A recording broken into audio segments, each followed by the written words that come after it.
Hello, everybody. Welcome to Improbable Wargaming. My name is Travis, This is Steven. and this And I'm is Cass. our very special friend, Mr. Cass. Yes. He was very giving to to have an interview with us today, and we are excited to have him. Cass is pretty amazing. He's a great painter, much shorter in person than he is on video, but we forgive him for that. And let's just kind of jump in. So I'm kind of curious.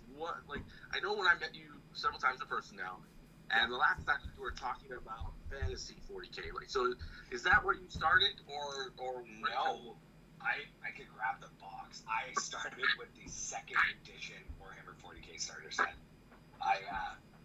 It's a bit of a story, but the TLDR is I was on a trip to Germany with my mom visiting her best friend, and their son, who was older than me, was playing this really cool game that I'd seen. I'm like, what the hell is this? And he gave me a librarian for my birthday because I was there, a Space Marine librarian, and I took it back home, and I'm telling all my friends tales of this game, and then I was like, a few years later, I was at the mall, we were buying my back-to-school clothes, and I looked up, and it was the grand opening of a Games Workshop at the mall, walking distance from my house, so the rest is history, but I did play fantasy, and that was my game for a while, to be honest. Yeah. Okay. So real quick, let's Mr. Cass, why don't you tell us a little bit about yourself, since you are our interviewee, if you will. When did you? So we kind of dug into this a little bit. When did you start in 40K? How long have you been playing? And how long have you been playing competitively? There you go. So I started playing an obscene amount of years ago. I was 9 years old, and I'm 36 now. So 27 years, or I'm bad at math, but it's possible. I did take a break, and I did switch over to fantasy at some point in time. I started with Ultramarines, actually. That was my very first army, horribly painted because I was a 9-year-old. And then, I went through a few different play styles for different armies. I played a Khorne Berserker army. I'm very excited about this release. I'm trying not to buy anything, but I am not trying. I will be buying things. You're buying? Okay, you're buying. I'm trying. It's fine. It's all fine. But yeah, then at some point in time, my friend group started playing fantasy. I started with the Night Goblin army, and I went down that road until they killed my baby. But I'm very proud of being the underdog, and I did actually win a tournament with my Bretonians, an ancient army book. So I have a thing for underdog armies, as I do now play Ultramarines as well. Although we'll talk about that. I don't know that we will still be a full underdog, but yeah. So that's when I started playing, and that's like I started 40K again. I'd say about 7 years ago, but I was very much a casual player. I'm a hobbyist first. You can check out my painting at Cass_paints on Instagram, or just Cass Paints on Facebook. And I've just loved the hobby. I've always been creative in my hobbies. My work is very much just work. I don't do anything fun for work. So I like to kind of get that tactile creativity out of my brain this way. So I only started competitive Warhammer last year. I would go to the odd event here and there. Post-COVID, a friend of mine, Liam, he and I decided we're going to LVO and we're going to drive. So we drove from Vancouver, BC, 30 some odd hour drive. And I played at LVO, and I started thinking about competitive, and it just started, and I had a really great year. So very happy to be a competitive Warhammer player now. Yeah, and for those of you watching who didn't catch the giant thumbnail that I made and the thing to this video, Mr. Cass is the best Ultramarine player in Canada, and US West, I believe, and US West. Yeah, that's right. Yes, yeah, we got to add that in there. US West and Canada. So yeah, really great. Congratulations for one. Thank you very much. Thank you. There's a lot of Ultramarine players out there. I would argue there's not a ton of like super good ones, but there's a lot of them out there. So you being top. Well, there's a few of us. Yeah, there's a few of us. I definitely have put my head together with pretty much anyone in the top 10 I've talked to. Really good people. No, as you are. Absolutely. Travis, yeah. As you are. Oh well, thank you. I've technically only competed in one actual event as an Ultramarine player. 'Cause I waffle. I waffled last year. I went back and forth between Ultramarines and Necrons. Well, hopefully I can inspire you, mate. There you go. The rules are inspiring me as well. I think that it's not a bad time to be an Ultramarine player, honestly. Everybody keeps looking at, like, Iron Hands and other Space Marine factions, and I'm like, we have some pretty good rules ourselves. Like, we do. It's not bad. It's not bad to be one, for sure. I think, like, with the fact that, with Custodians on the rise, and Ultramarines, at least in my experience, do pretty well against Custodians. So if they're doing well, you're probably doing well, right? Yeah, for sure. Yeah, definitely. That kind of leads me to my second question for you, Cass, was why Ultramarines? There you go. Well, part of it was that it was my very first army I ever painted. I don't think this is going to show up well on camera, but this is the first miniature that I painted. And he's an Ultramarine. Oh, and of course he's just getting stuck. This is not my quality level anymore, but like this guy. Yes, look at that guy. Yeah. Classic Ultramarine Ultramarine captain holding the power sword. Yep. So, I was like, well, damn, I was playing my Drukhari at the time in 8th edition, and my friends were getting tired of me just being Drukhari and doing what Drukhari do, or did in 8th at least. And, I kind of had gotten some Space Marines in a trade, and I thought to myself, okay, like, I did Ultramarines before. We have a freaking Primarch. Now's the time. I'm an adult. I have a proper hobby budget. I have some skills, that I've been working on for years. So I figured the time was now, and I started them as my softer army to just kind of play casually with my friends. And then Space Marines 2.0 came out, and then I started just crushing skulls, and people were yelling at me about Ultramarines being broken, and actually I got enough grief that's kind of what did end up pushing me into competitive play, was my casual friends yelling at me that Ultramarines are broken, when in 9th they very clearly became not broken very fast, and yeah, so that was part of it. But honestly, I feel like if I were a Primarch, it would be Guilliman.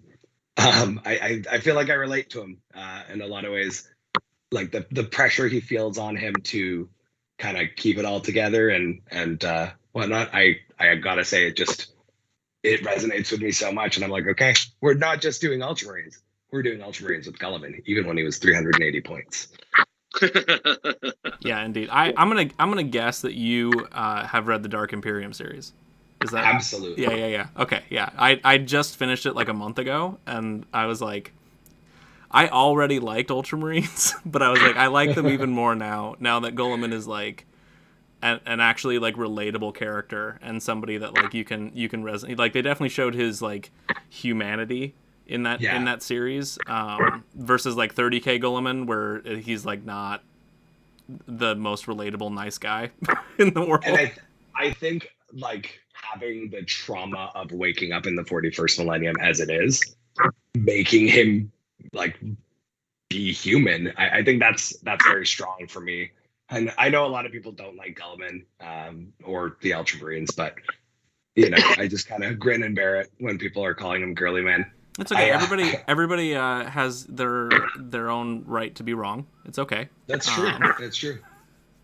And you know what? It's usually when people call him girly man that, I roll that resurrection roll. I roll a 4, then I roll a 6 for how many wounds he has. He gets pissed off. So I actually embrace the random monikers. Robot girly man, rowboat gorilla man, just Bobby G in general. Honestly, if you go look up Play on Tabletop, the episode that I'm on, JT McDowell just like he exhausts the list. He goes hard. Yeah, I love it. So like my Guilliman that I painted, I put up on Reddit, and somebody went real hard in the paint to like like critique me, but it really wasn't a critique. It was just like, I hate what you've done. And I was like, okay, cool, like whatever, dude. But my post was like on the Ultramarine subreddit, and it was like Bobby G's here to slap some people. And I knew I was gonna push a couple buttons there. Yeah. And that guy, like, after like 3 or 4 posts of like other people, I didn't even really interact with him. I was like he said something about like, he's like, oh, that looks nasty, and I was like, thanks. And he's like, oh, that wasn't a compliment. And I was like, okay, you have a good one. Like, that's it. And then I'll move on. Like, it's fine. People are savage, man. Other people came in to like yell at him, basically, and so I watched that because I was like, oh, I'm not gonna get sucked into it, but I'll watch other people get sucked in, right? Yeah, absolutely.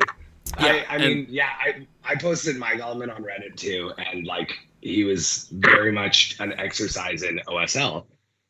And I got so many comments being like, you're fucking bullshit, this is Photoshop, this isn't real. And I'm just like, thanks, motherfuckers, because that's the best compliment I could ever get. Like, yeah, all right. But yeah, I try to, I'm not gonna lie, I quit smoking over 6 months ago, smoking cigarettes. And so now my dopamine comes exclusively from people liking my shit on Instagram and people complimenting my army in person. I say it every time someone asks if they can take a picture. I'm like, yeah, this is straight to the veins, buddy. Yeah, we all like to pretend like we're above it, right? Like we're like, oh, I don't really need other people to like what I do, but in reality, like, we post something, we're like, please like my stuff, please, absolutely, please like what I put out. But I have learned, I'll read comments from sources that I respect. I have a painting teacher, BB Miniatures. He's fantastic.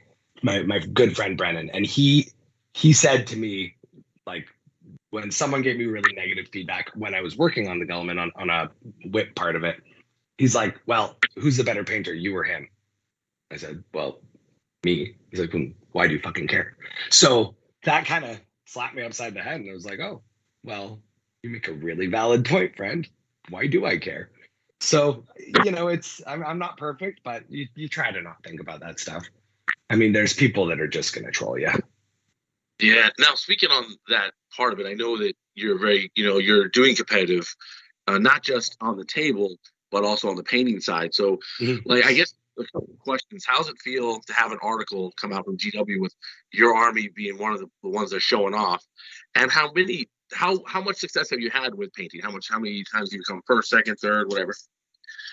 Well, so to answer the first part of the question, I mean, it's a dream come true. Like, I'm living all of my childhood dreams right now. It's pretty cool. When I got to go to the finals and I saw my name with the Ultramarines logo, and then to have them, post that article and show my army, really cool. And next to some absolute legends, So that's been a really amazing experience. Again, part of what made this year, so great for me. Yeah, I think in terms of the actual competition, I do pretty well. There's guys that I cannot touch, and I accept that. There's people who are just phenomenal painters. Like this year at LVO, I didn't make the top cut, but last year I did, and I was standing next to Izzy. I don't know if you guys know Izzy's work, but he is like, it doesn't look painted. It looks real. It looks better than real. So there's guys like that I love being at the table with them and losing to them and seeing their stuff and learning from them. But that being said, I did at KC, where I met you lovely gentlemen, I got second best for painting and second best overall. So really, I find that I'm a good painter, but I do, I'm painting armies. I'm painting units as the meta shift. As we were waiting for you, Stephen, I was painting a Terminator, the Thunderhammer, and Storm Shield. I'm constantly adapting. So it's not like I'm painting an army of showpieces. That being said, locally I do win a lot of the best painted awards, and I'm been part of a group of very vocal hobbyists that have been pushing for our local tournaments to run hobby track. And actually, I'm going to an RTT this coming weekend, and they're doing hobby track for an RTT. And I chatted with the guy, and he told me he loved my army, and he's coming for me. And I'm like, yes, I love it. I love getting people into painting, At the end of the day, I'm not actually that competitive a guy. Now, for I'm those more people who don't collaborative. know what hobby track is for a tournament, could you explain that? Sure. So based on it's the ITC International Tournament Circuit points, just like you have for competitive gaming, you have it for hobby. So if you go to events based on where you score, if they are judging and they are, they've applied for a hobby token through FLG, then you actually get a number of points assigned to you based on your placing, just like you would competitively. And so, this year I got 10th place overall in hobby track, which I'm really proud of, considering most of my local events don't really run, or haven't in the past really run, hobby track. But you got guys like Matt Aaron and Andrew Gagno and Jacob Thayer. Like, these guys have gorgeous armies, Sean Naden, and gorgeous displays. And it's so fun, being able to see the arms race like locally in the Pacific Northwest. I have the brothers Steger, and they brought this massive thing to LVO, and it was a castle display. Phenomenal. I love that kind of arms race. So it's been really cool to be, in the top X amount of painters and going into that second round and seeing my army next to these beautiful pieces of art. It's phenomenal. Sure. It definitely was really interesting to come up in the beginning of the LVO and to get to see Mr. Gagno's army and, all the other guys all just, I thought it was funny because they're like, while they're calling overhead to put your armies on display so they can be judged, all you guys are like in a huddle, like talking about how beautiful you guys each other's armies were. So that was pretty hilarious. They're like, come over here and put your dang armies out. Stop talking to each other. Well, I mean, that's the thing. It's it definitely, like, that's how Andrew and I became friends, was like, hey, I love your army. Hey, I love your army. Hey, you're good at this game. You're doing well. Hey, thanks. And that's how so many of my Warhammer friendships start, is someone walking by and looking at my display, my very extra display. And we're all in this together at the end of the day. I can only paint half of the table. The other half's my opponent. So there you go. I like it. Yeah, there's something magical about like coming to a game and setting and just looking across the table at another gorgeously painted army and being able to play that game where it's just like, yeah, there's just two armies that are really well painted fighting each other, and it, I don't know, it takes the 40K experience to another level where it's like, yeah, you can play and have really good games against, gray armies versus gray armies or whatever, and that's fine, but like something about like, especially like the level of work that both players have put into their army, where it's like, we've worked really hard to get them here and at this level, and now we get to play a really cool game as well. That's cool. And for me, that's the magic of it. Like, I don't know, I used to play video games. I don't really anymore. I'd rather paint, but that's the differentiator for me. It's like, wow, we get to play this really cool game. We get to like learn how to create art and have that outlet. And then you get to see an expression of yourself versus an expression of someone else's self. And when it's done with care and attention to detail and whatnot, it's something magic about it. For sure. So I guess we'll go into the what I'm the most interested in at the moment is maybe a lot of people don't know this, but you are the newest member of Art of War, right? So tell us how that feels. Like, are you feeling more pressure to when you compete, or are you feeling like nothing's changed? And kind of how did you kind of fall into this, subpar competitive group known as Art of War? Well, I'm just going to ignore your subpar comment because we won the ITC. I was when I decided, hey, this year I'm going to do competitive.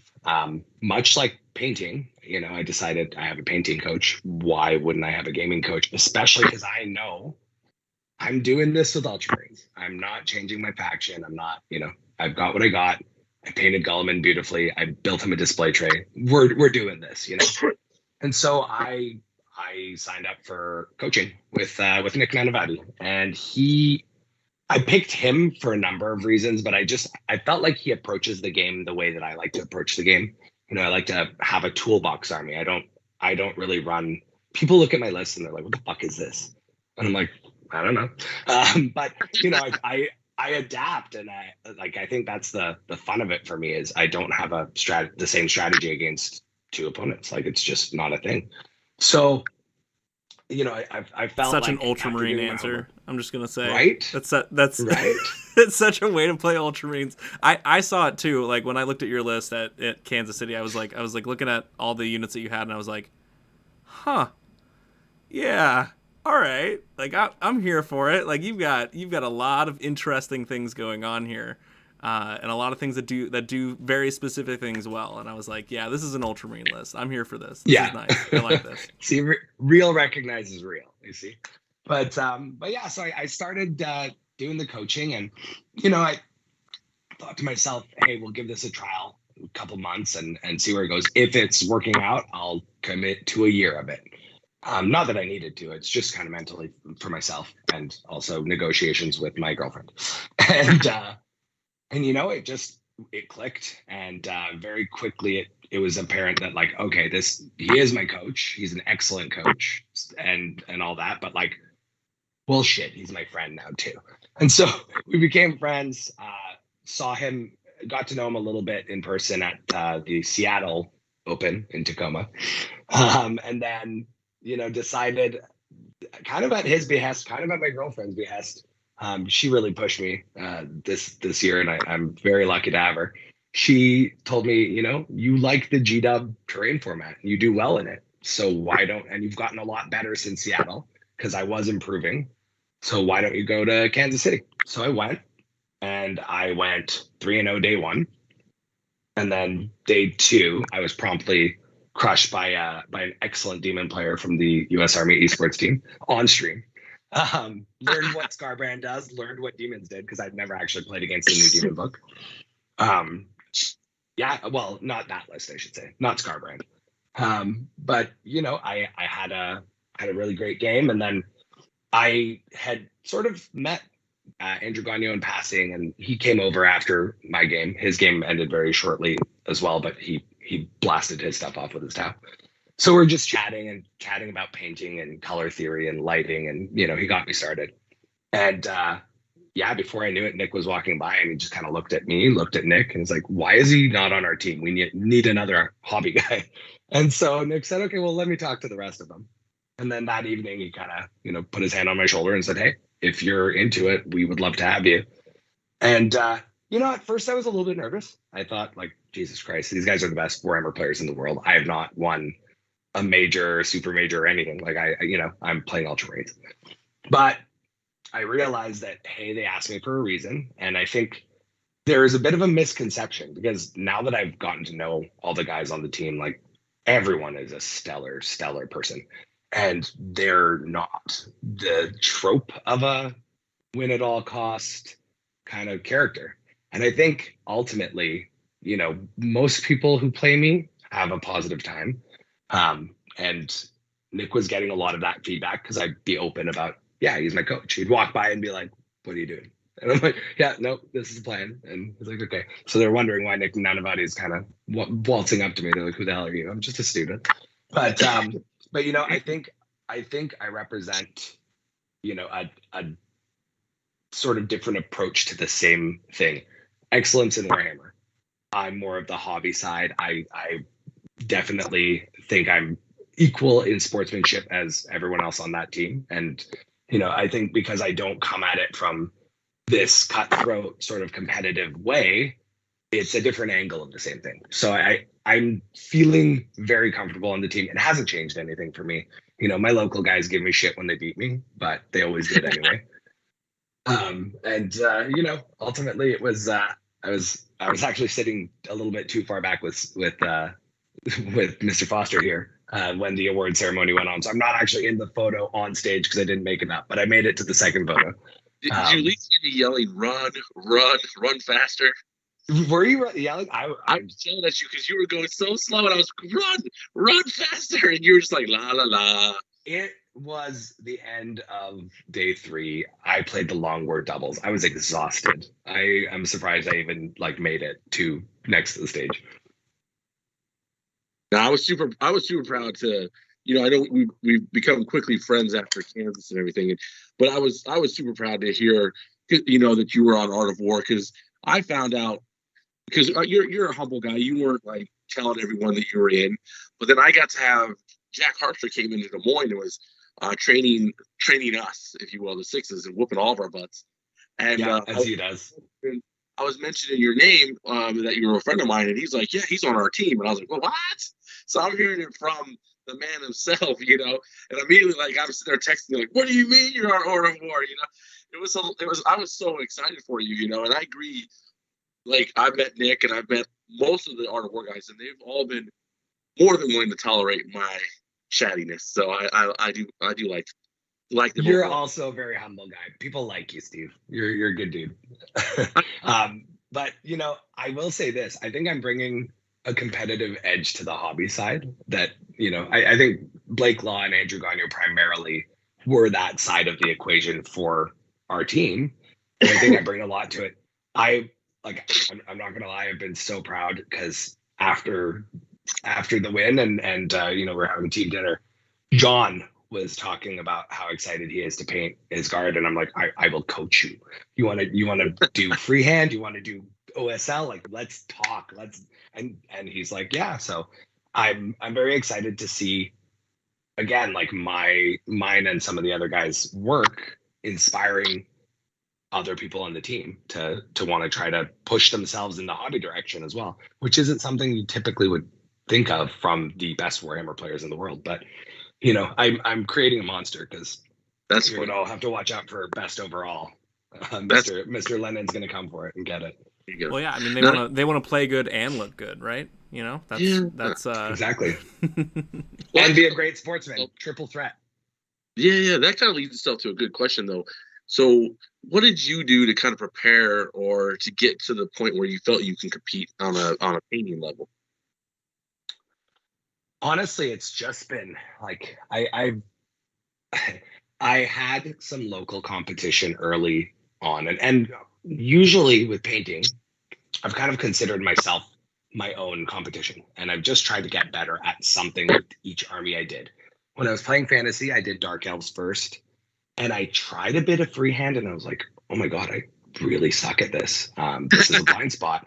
So, and I was painting very grim, dark color schemes, which I think a lot of us say we like, and I think a lot of us do like, but I think it is a bit of a cop-out because you can do bright poppy color but still have it be grimdark. It's a skill, but I use that excuse, and I had a grungy dark elf army with horrible freehand, and then I thought to myself, okay, you know what, I'm going to start a Bretonian army because I want to get better at freehand. Well, shit, you want to get good at freehand, paint an army of Bretonians. And I've held that philosophy for every army I did. I did Drukhari. I wanted to get better with an airbrush. Well, all my vehicles have a lot of stencil work, and I taught myself how to airbrush. Since then, I went to CK Studios and did their 100 course or 101. I highly recommend it for anyone who wants to learn how to do airbrushing at a next level sort of thing beyond base coating. But yeah, I'm looking at the Drukhari army right now. But I basically pushed myself with that one. That was the first one that I really got competitive with because I would get like second or third place. I'd podium with my Bretonians back in the day.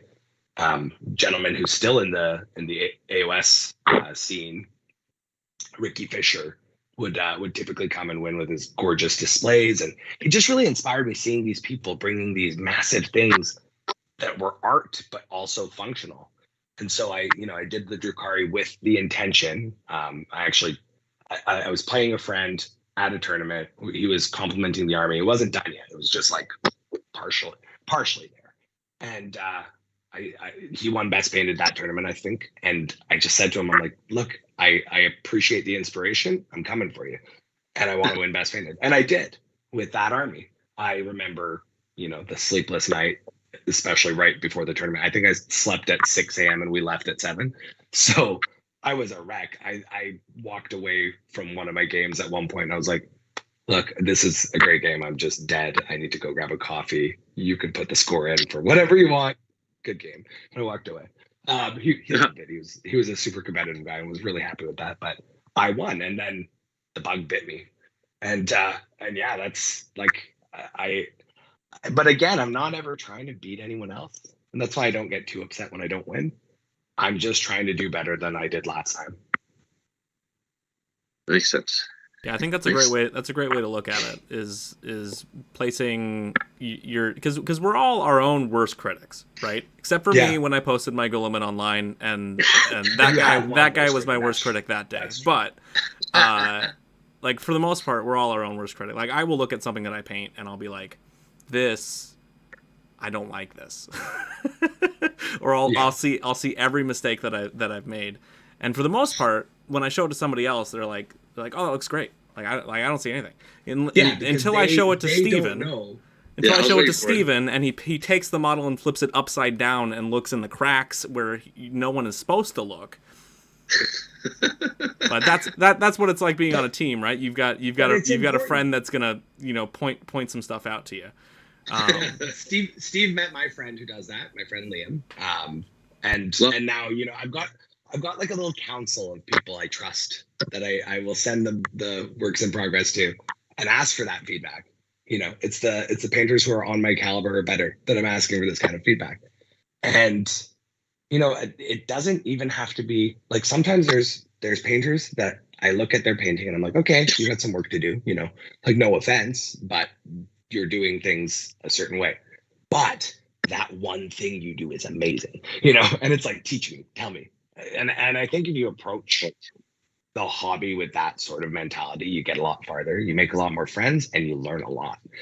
Honestly, so much of like Liam is why I know how to do lightning. Like I have not seen better lightning on any minis than what my friend paints. He's not like, he's a fantastic painter, but he's not out there winning best painted yet. He's almost done that Necron army, but there's bits and pieces you can pick up from everyone. Oh yeah. I mean, Leah told me this hilarious story about you and him trying to get to a tournament. Your terrain display was broken, from my understanding, and he said, and apparently you said, no matter how much you scream out, keep spraying until the sucker stays together. And yeah, So that story.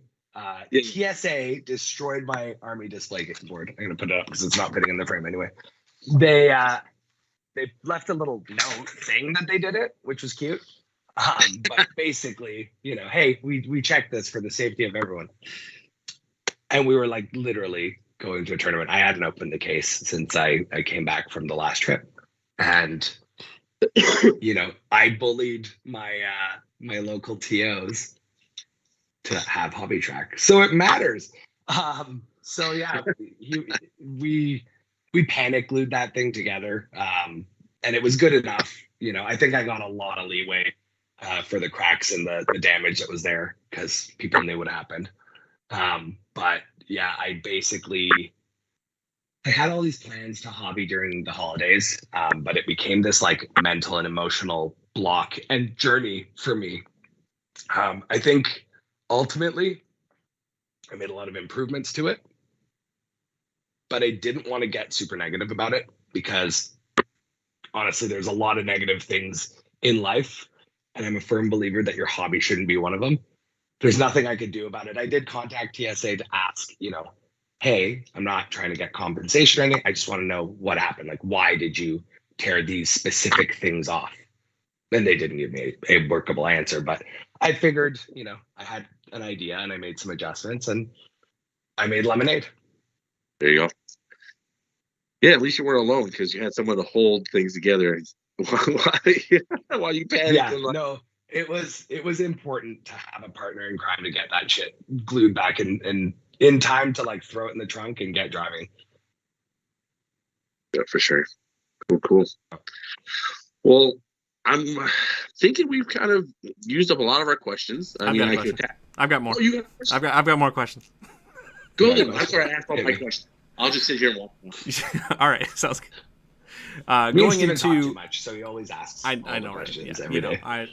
Yeah. I mean, Steven's not an Ultramarine player, so he's like, I'm out of questions. I'm like, I've got more. We can talk more. That's fine. It's hilarious. Going into Arcs of Omen, there's a lot of new changes and stuff for Marines in general. What is not Terminators? What is a unit that you are most excited for, and why is it good in Ultramarines? I think the Invictor Warsuit is a very, very good bet for Ultramarines. With the redeploy, we can do something with this unit that no other chapter can. And I think there's something to that. It does become a little memey and a little bit alpha strikey. But I think that if you look at what the Invictors bring, it's a lot of AP1 or AP2, because let's be honest, we're a Dev Doctrine army. A lot of AP2 shooting, which prior to Armor of Contempt going away didn't mean a thing, but now it does. And they punch pretty hard too. So it's a bit of a departure from how I've typically ran my lists in Nephilim and Nachman before it. I'm kind of leaning to more of a vehicle-centric type of list. There's definitely still infantry supporting those Invictors, but there's just, I find, and it's the same reason I like the drop pod, I find having something that your opponent has no certainty about can be massive in winning a game. It's the only way that sometimes you can beat certain players or certain armies is make it so they can't reliably, just assure victory, move X amount of inches away, know that you can't shoot them, know that you can't do anything. That big question mark makes them have to screen out their deployment zones and deploy a certain way that can give you that weakness you can jump on and win the game. You running them with long-winded answer. Are you running them with the flamer or the autocannons? Autocannons for sure. I like the range.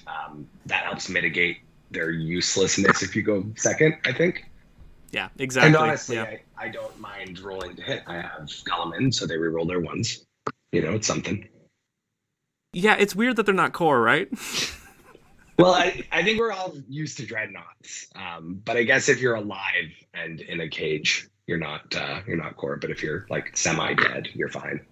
You're one with the machine spirit, I guess. Right. If you're yeah. It's like for some reason Redemptors and Contemptors are core, but Invictors don't get to be. So that's fine. Exactly. Don't try to apply logic to 40K. That's not wrong game. Yeah. It's interesting you mentioned that we're a Devastator Doctrine army. But Ultramarines famously, our Super Doctrine is tactical. Why do you think that we're a Devastator Doctrine army? I agree with you, but why do you think that? Codex Warfare. 2 words. Codex Warfare. I caveat this with until GW realizes that they don't have to give 2 points for Devastator Doctrine anymore, because they made it so we can just stay. They didn't learn from their mistakes in 8th edition, basically. And so we have our Iron Hand Overlords once more, and our Dark Angel Overlords. But I think that I wouldn't say we're purely a Dev Doctrine army. I don't think we stay in the Dev Doctrine necessarily the whole game. A savvy opponent's going to come try to kill my heavy weapons. So I see us maybe having turns 1 and 2 in Dev Doctrine, depending on what you brought. If you brought Contemptors with dual Volkite, well, they're a lot better if you're in Dev Doctrine. So, there's certain builds that are going to stay there longer, but I tend to do mixed arms. So I think, heavy weapons, score your points early, kill the chaff, kill the easy to kill stuff, and then move on to our Super Doctrine and probably stay there until you're in the thick of it.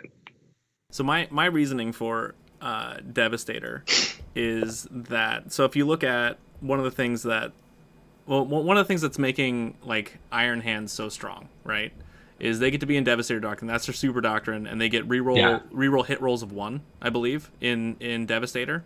which is great. But we, as Ultramarines, have a little man called, Rabute Gulaman, who gives us reroll hit rolls of 1 in a 12-inch aura around him all the time, and sometimes reroll all of our hit rolls in a 6-inch aura. Which to me, and one's to wound. Right, and one's to wound. Yeah. Got to get that lieutenant aura in there as well. And to me, I'm like, that's like better than he can Iron also Hands. fight pretty well, right? So he's so good, and he's tanky. He's one of the few models in the entire game that still has a 3-up invulnerable save, because GW hasn't blessed us with 9th edition rules yet. Hey, I'll take it. I'm not arguing they're good rules. We still have good ones, so I'm not not angry about it. But yeah, that's my reasoning for basically staying in Devastator Doctrine, is because we can just load out with heavy weapons. Like that's all the weapons on the Invictor. That's like almost all the weapons on a Redemptor. You load out a Contemptor with Volkites. Those are heavy weapons. Well, and if you think about where our Super Doctrine actually makes a difference, we're basically usually taking 1 turn on the chin anyway. Coming down from a drop pod, coming in from reserve, you're still -1, even though we have our Super Doctrine. So you're kind of not losing anything. And if you felt like you really needed it, right? There's a Warlord trait that lets something be in Tactical Doctrine. And from my understanding of the rules, even if you put something in Tactical Doctrine and they kill something with a heavy weapon and your army is in Devastator Doctrine, you still get the 2 points. Yeah, it specifically says the doctrine your army is in. So if you felt like you really needed to have your Eradicators be able to move and shoot their heavy Melta rifles at not having a -1, even though they're probably getting full hit rerolls from Gulaman, like if you felt like you really needed it, you could spend that CP or whatever to do that. But yeah, and if you're out of that 12 inches, you can spend a CP and Sons of Gulaman. Exactly. We have a lot of tools, mate. There's a lot of tools. There's a lot of tools. And that's one of the reasons why I love Ultra.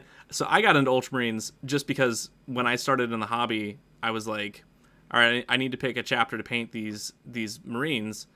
And I like blue.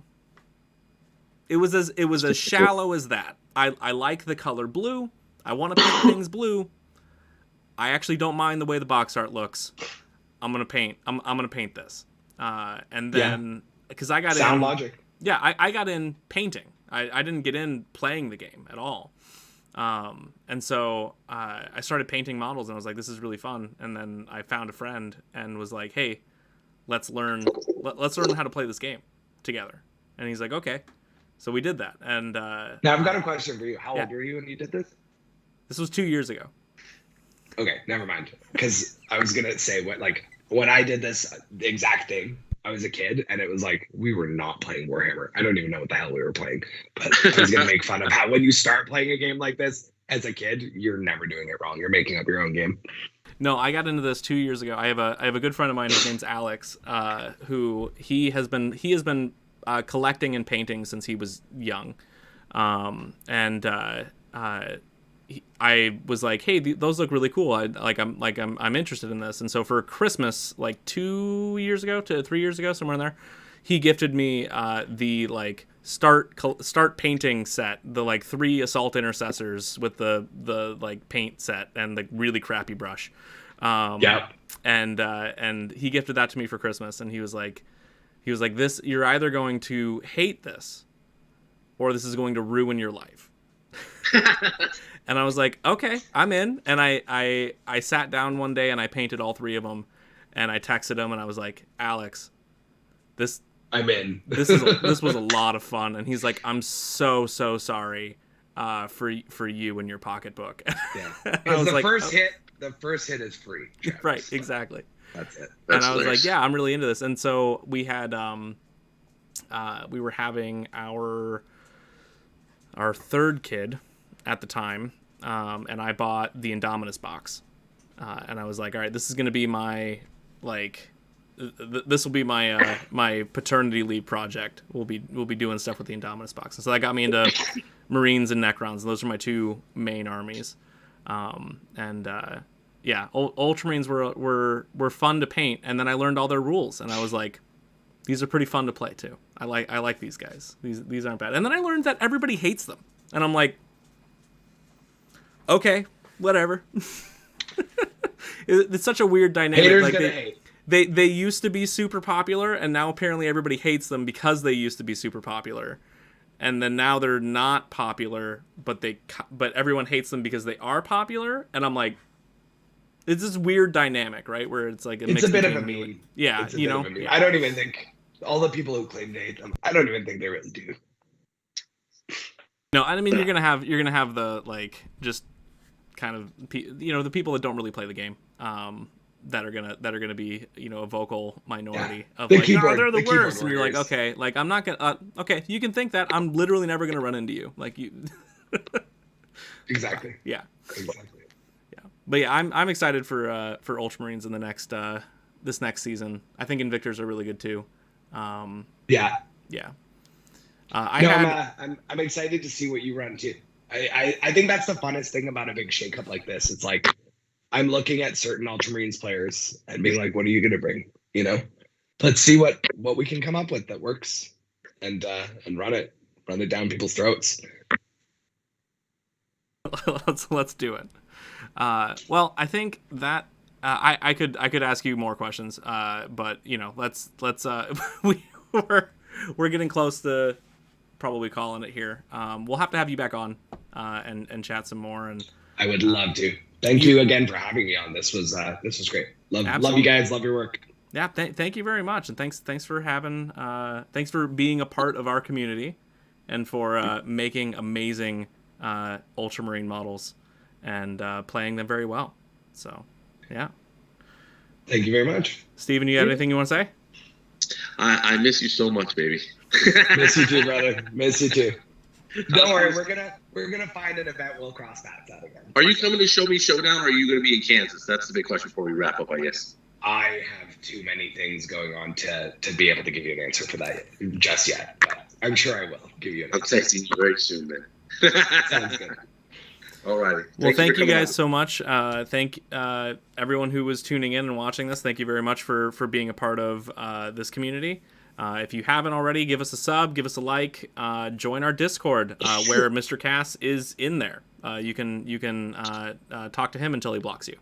Don't worry, I have Discord muted, so I'll pop in every now and then and say something. Absolutely. Well, thank you guys so much. We are Improbable Wargaming. My name is Travis. This is Steven. And this is Mr. Cass. Thank you guys so much. Have a good night. Night night. Night.